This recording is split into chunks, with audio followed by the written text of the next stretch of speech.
High edit point Urdu. بسم اللہ الرحمن الرحیم۔ السلام علیکم۔ آج کی قصص الانبیاء سیریز میں آج ہم حضرت ایوب علیہ السلام کا واقعہ سنیں گے۔ حضرت ایوب علیہ السلام اللہ کے ایک نبی تھے جنہیں اللہ تعالیٰ نے بہت سی آزمائشوں میں مبتلا کیا، لیکن انہوں نے ایسی بے مثال صبر و استقامت کا مظاہرہ کیا کہ قرآن پاک میں اللہ تعالیٰ نے ان کے صبر کی مثال دی ہے۔ اللہ تعالیٰ نے حضرت ایوب علیہ السلام کو شام سیریا میں قوم ساران کی طرف نبی بنا کر بھیجا۔ وہ نہایت ہی مالدار اور صاحب حیثیت انسان تھے۔ اللہ تعالیٰ نے انہیں بے شمار نعمتوں سے نوازا تھا۔ ان کے پاس بے شمار نوکر چاکر، بھیڑ بکریاں اور زمینیں تھیں۔ ان کا کاروبار بہت وسیع تھا اور دور دور تک پھیلا ہوا تھا۔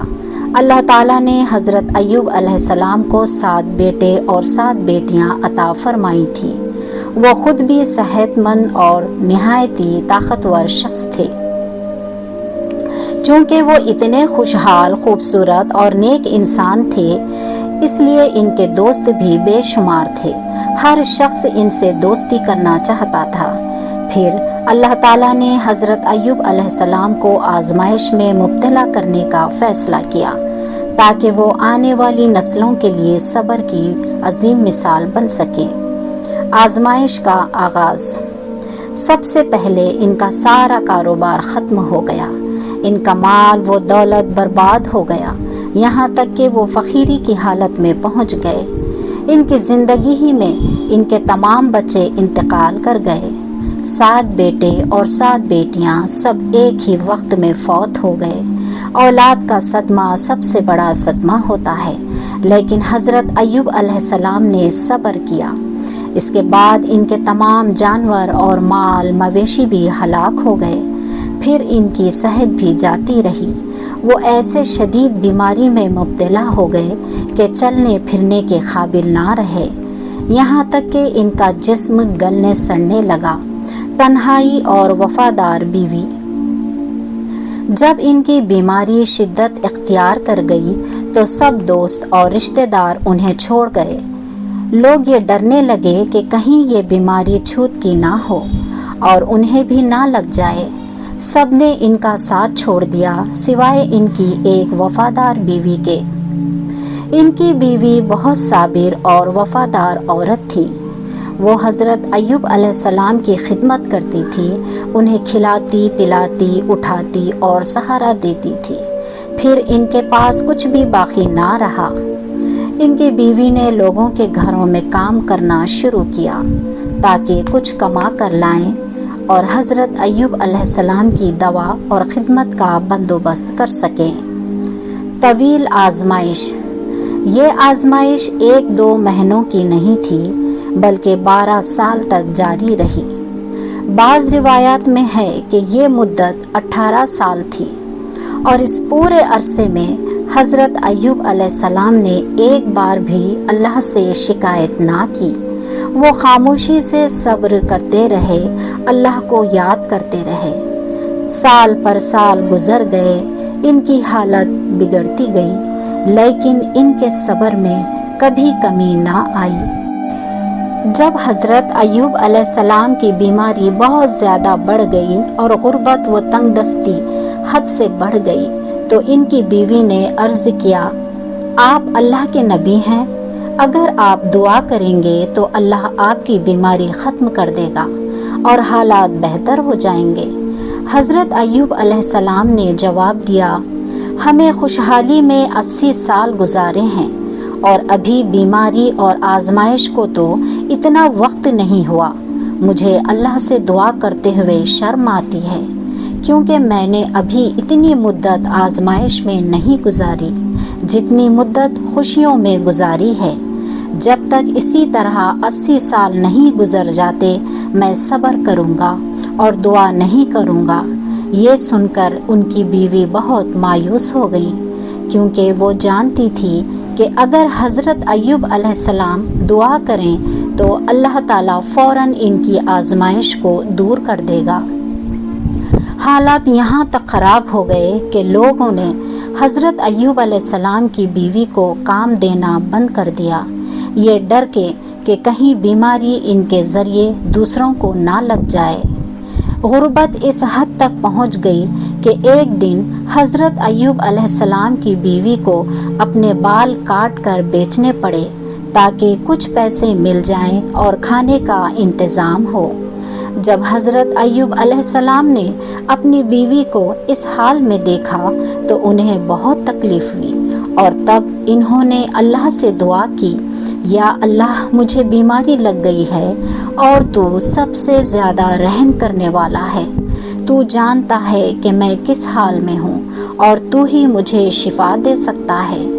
अल्लाह ताला ने हज़रत अय्यूब अलैहिस्सलाम की ये दुआ फ़ौरन कबूल फरमा ली, क्योंकि वो सब्र की हद पर पहुँच चुके थे। अल्लाह ने इनसे फरमाया, अपना पाँव ज़मीन पर मारो, वहाँ से एक ठंडे पानी का चश्मा निकलेगा, वो नहाने और पीने के लिए है। जब हज़रत अय्यूब अलैहिस्सलाम ने ज़मीन पर पाँव मारा तो वहाँ एक चश्मा जारी हो गया।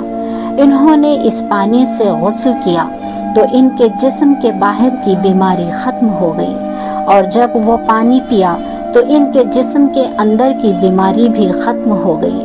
वो बिल्कुल तंदुरुस्त हो गए जैसे पहले थे। जब इनकी बीवी वापस घर आई तो हज़रत अय्यूब अलैहिस्सलाम को पहचान ना सकी। कहने लगी, क्या आपने मेरे शौहर को देखा है? वो एक बीमार नबी थे, जब वो तंदुरुस्त थे तो आप ही जैसे लगते थे। मैंने इन जैसा खूबसूरत इंसान कभी नहीं देखा। हज़रत अय्यूब अलैहिस्सलाम ने फरमाया, क्या तुमने मुझे पहचाना नहीं? मैं ही अय्यूब हूँ। उनकी बीवी हैरान होकर कहने लगी, सुभान अल्लाह, इसका मतलब है कि आपकी बीमारी ख़त्म हो गई। वाक़ई अल्लाह का बड़ा एहसान हुआ। अल्लाह ताला ने हज़रत अय्यूब अलैहिस्सलाम की बीवी को भी जवानी लौटा दी, क्योंकि इन्होंने भी सब्र किया था।